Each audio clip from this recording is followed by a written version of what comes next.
महाराष्ट्र में नगरपालिका और जिला परिषद चुनाव की तारीखों में बदलाव और तैयारियों को लेकर कांग्रेस नेता विजय वडेदीवार ने राज्य चुनाव आयोग और सरकार पर तीखे आरोप लगाए हैं। उन्होंने कहा कि आयोग की कार्यप्रणाली पूरी तरह सवालों के घेरे में है, क्योंकि महाराष्ट्र में पहली बार चुनाव इतने गोंधल और अव्यवस्था के साथ दिखाई दे रहे हैं। वडेदीवार ने आरोप लगाया कि सर्वोच्च न्यायालय के आदेशों का पालन न करते हुए आयोग ने 50% से अधिक आरक्षण की सीमा का उल्लंघन किया है। उन्होंने ये भी कहा कि चुनाव टालने से जनता का विश्वास डगमगाया है। वडेदीवार ने मनपा और जेडीपी चुनावों में ओबीसी आरक्षण पर भी सरकार को कटघरे में खड़ा किया है। उन्होंने कहा कि भाजपा नेता 52 कुले 27% ओबीसी आरक्षण का दावा कर रहे हैं। आपको बता दें, इसलिए जानबूझकर चुनाव आगे ढकेल दिए गए। साथ ही उन्होंने चुनाव आयोग पर भी सवाल उठाते हुए कहा कि अगर ईवीएम में छेड़छाड़ हुई तो इसकी जिम्मेदारी कौन लेगा। इसके अलावा वडेदीवार ने केंद्र सरकार किसानों के मुद्दों, महात्मा फुले की डॉक्यूमेंट्री, फाइल गायब होने, आचार संहिता के दौरान मोर्चों पर रोक और राजनाथ सिंह के बयानों पर भी कड़ी प्रतिक्रिया दी। उन्होंने कहा कि सरकार किसानों को वानियावर सोच रही है। आपको बता दें, सामाजिक विचारात्मक मुद्दों पर दोहरा मापदंड अपना रही है और जनता के वास्तविक सवालों से ध्यान हटाने के लिए धार्मिक और सांप्रदायिक मुद्दे उछाले जा रहे हैं।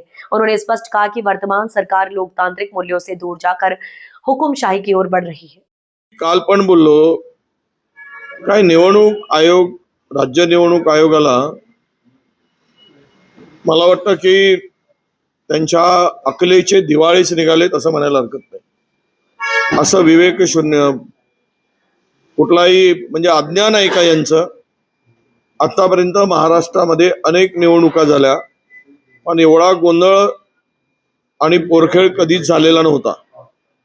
पण आज पहिल्यांदा महाराष्ट्रामध्ये हा धिंगाणा दिसतोय निवडणुकीचा। धिंगाणाच म्हणेल मी। काय काय लोकांच्या भावनेशी, उमेदवारांच्या, जनतेच्या भावनेशी खेळ करण्याचा प्रयत्न हा सगळा सुरू दिसतोय। मुळात जर निवडणुका तुम्ही ज्यावेळेस सर्वोच्च न्यायालयाचा निर्णय आला त्यावेळेस कुणाच्या दबावामध्ये तुम्ही घाईघाईने तारखा घोषित केल्या, कार्यक्रम घोषित केला?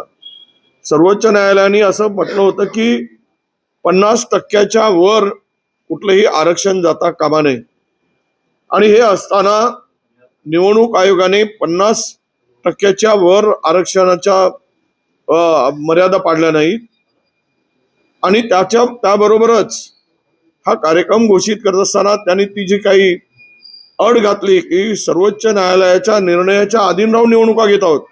कोण सांगितलं तुम्हाला? तुम्हाला ही अक्कल नव्हती काय? अकलीचे तुमच्या दिवाळी निघालेत राज्य निवडणूक आयोगाच्या? कोण बसवलेत तिथे? हा लोकांना वेटीस धरणं, लोकांना या सगळ्या 7-8 वर्षांनी निवडणुका होत आहेत आणि त्याही व्यवस्थित न करणं, हे मला वाटतं राज्य निवडणूक आयोग आहेच, पण त्याबरोबर राज्य सरकार सुद्धा जबाबदार आहे। आणि आज या निवडणुका आता 20 तारखेपर्यंत, उद्या ईव्हीएम मध्ये छेडछाड झाल्यास कोण जबाबदार? या हॅक करता येतात, हे आता अमेरिकेने सिद्ध करून दाखवलं आहे।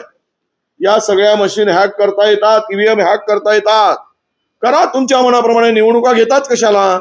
घोषणा करून टाका भारतीय जनता पक्षाचे सत्ताधाऱ्यांचे लोकांना की तुम्ही विजयी झालात, काउंटिंग न करता, निवडणुका न घेता, मतदान न घेता, हा आवाजोवी खर्च कशाला करताय? जर तुम्हाला हे सगळं 15 दिवस, 20, आता 18 दिवस जे मिळत आहेत, आणि यातून लोकांचा विश्वास राहील कसा? त्यामुळे मला वाटतं की या सगळ्या प्रक्रियामध्ये निवडणूक आयोग दोषी आहे, तेवढाच राज्य सरकार पण दोषी आहेत।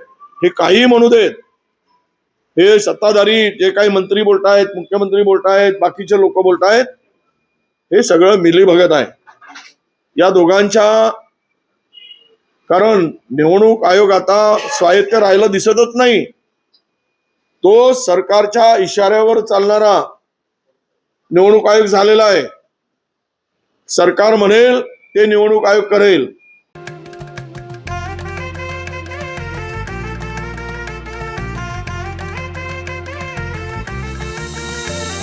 माना पानाचा ना त्या गोत्याचा पसारा लई बाई वाढला, रुसवा नको ग बाई कुणाचा, मोठ्यानी उतारा काढला। लगीन घाई सुचून देई खरेदीने पणा काढला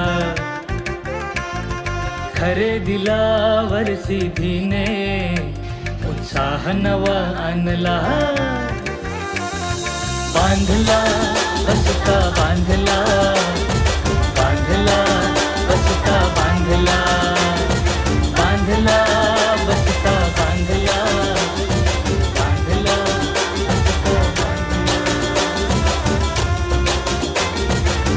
कमी किमतीत आणि क्वालिटी सोबत बरं का और सिटी आहे तर शक्य आहे